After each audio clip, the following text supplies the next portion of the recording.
Hello বন্ধুগণ, তোমাদের YouTube চ্যানেলে সকলকে স্বাগত।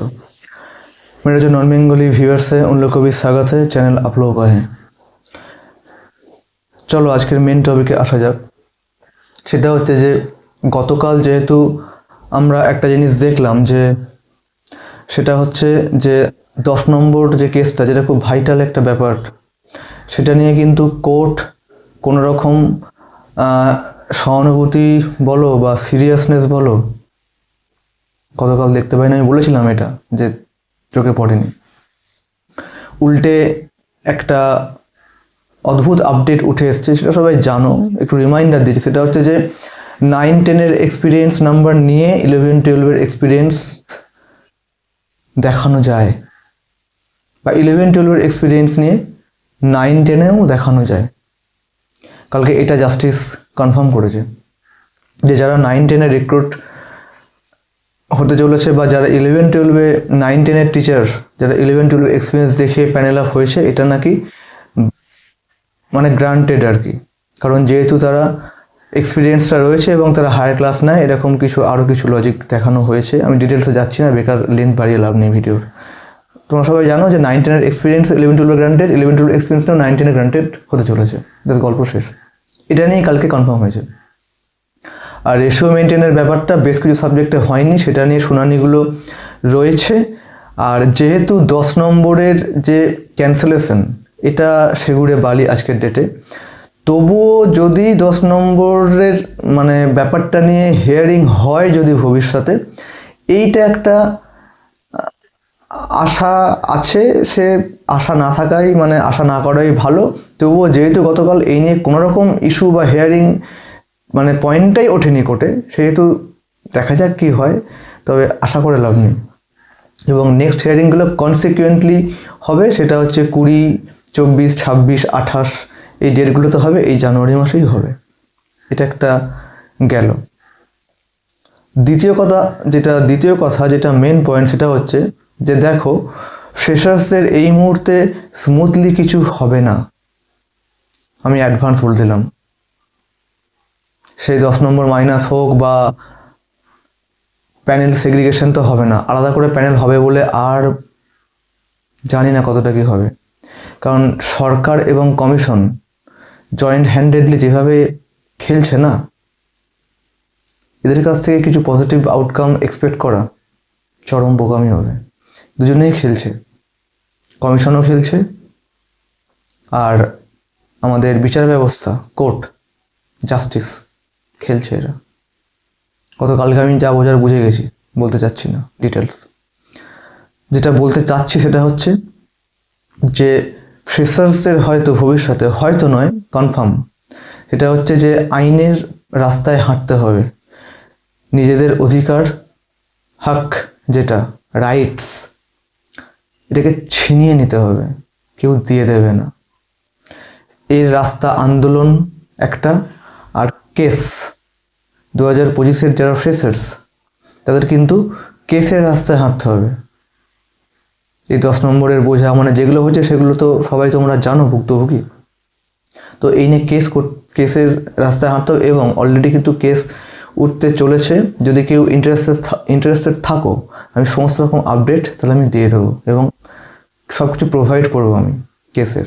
এই 2025-এর SLST যারা ফ্রেশার্স, এদের যে কেস করার যে গ্রাউন্ডসগুলো, খুব স্ট্রং গ্রাউন্ডস রয়েছে, খুব ভ্যালিড এবং স্ট্রং গ্রাউন্ডস, অনেক কটা গ্রাউন্ড রয়েছে।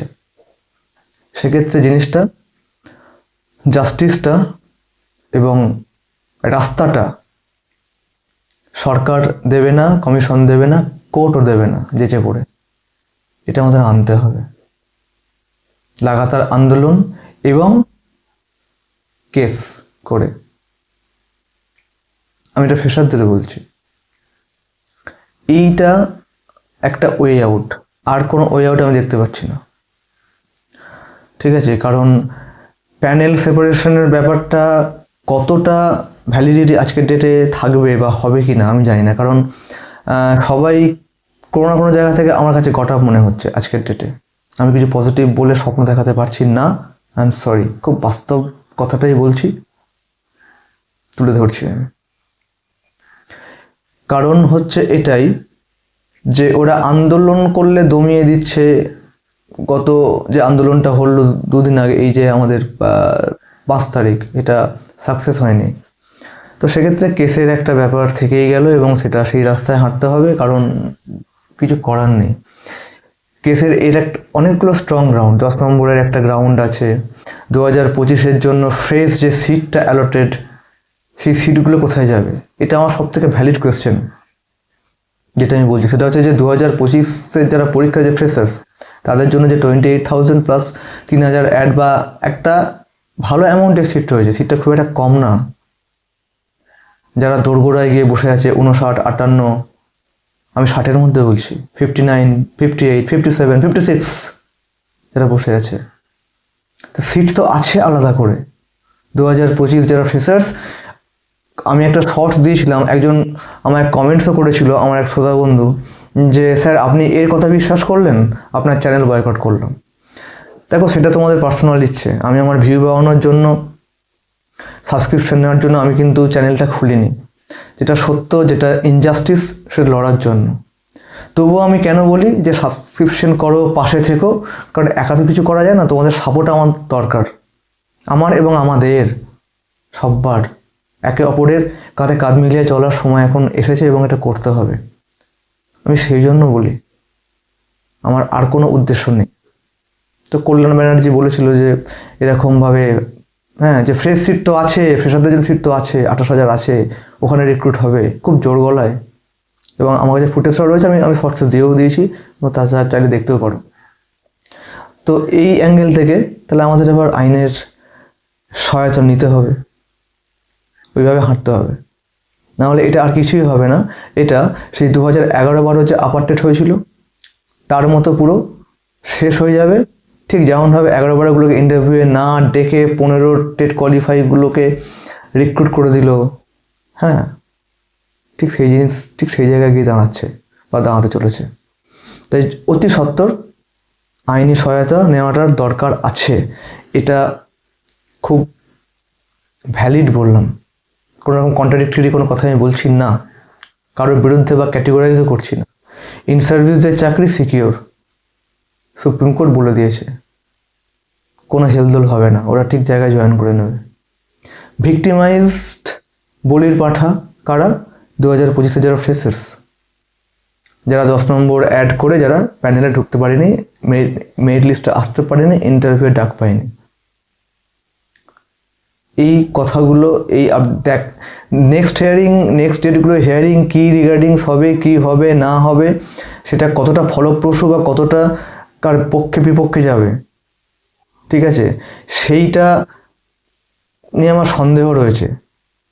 ঠিক আছে, আমার সন্দেহ রয়েছে, কারণ আমার আস্থাটা খুব একটা আর থাকছে না বা রাখতে পারছি না বিচার ব্যবস্থার উপরে, খুব ফ্র্যাঙ্কলি বললাম।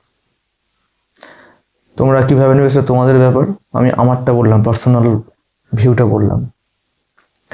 এই কথা বলার ছিল, দেখা যাক কোনো আপডেট যদি কোনো পজিটিভ উঠে আসে কি না, কারণ সৎ ইচ্ছের তো অভাব, না কোর্ট, না জাস্টিস, না কমিশন ছেড়ে দাও, সরকার টরকার ছেড়ে দাও, মেন কথা আমাদের কোর্ট, যেটা জাস্টিস। গতকাল যেটা দেখলাম, বলে লাভ নেই, সবাই তোমরা জানো, আমি শর্টসে দিয়েওছিলাম, ঠিক আছে। তো এই কথাগুলো, আর আমার ডিসক্রিপশন বক্সে আমার টেলিগ্রাম গ্রুপ লিঙ্ক আর হোয়াটসঅ্যাপ লিঙ্ক দিয়ে রাখছি, জয়েন হয়ে যাও। কোনো কিছু আপডেট থাকলে আমি ওখানে ডকুমেন্টারি এগুলো দিয়ে থাকি। এইটুকুই বলার ছিল, দেখা যাক কি হয়। ওকে, চলো।